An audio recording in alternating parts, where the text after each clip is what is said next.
She attended parties she wasn't invited to for free food until the greed nearly killed her. In a quiet neighborhood in Lagos, there lived a woman whose appetite for free food was only matched by her complete lack of shame.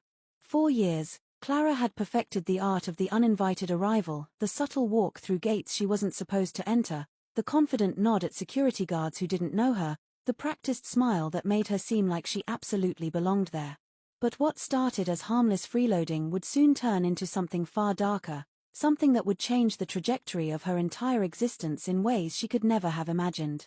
This is the story of Clara, the professional party crasher, and the day her greed finally caught up with her in the most unexpected and horrifying way possible.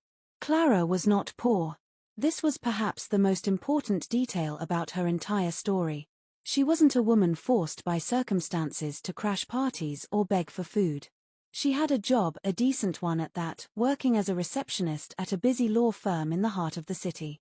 She earned a respectable salary that could have provided her with all the food she needed, all the clothes she wanted, and a comfortable life.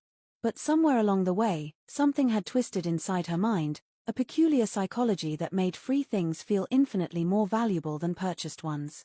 It wasn't about survival. It was about the thrill. The rush of getting something for nothing. The satisfaction of beating the system. Every party she crashed without an invitation felt like a victory, a personal conquest against the organized world that tried to keep people like her out. And more than anything, it was about the food. Clara's obsession with party food had begun innocuously enough. Years ago, she had attended a wedding of a distant cousin, one where she was actually invited, and the experience had awakened something primal within her. The abundance of it all. The tables laden with platters of jollof rice, mountains of fried rice in every possible variation, chicken so tender it fell off the bone, beef so succulent it melted on the tongue. There were small chops, spring rolls, puff-puff, meat pies, samosas all arranged in artistic displays. There were elaborate salads, exotic fruits, desserts that looked too beautiful to eat. And the drinks. Champagne, wine, exotic juices, everything flowing freely. That first experience had planted a seed in her mind. Why should she ever pay for a meal again when there were events happening almost every single day in her neighborhood? The streets of Lagos were always buzzing with celebrations, naming ceremonies, birthday parties, engagements, weddings, funeral events.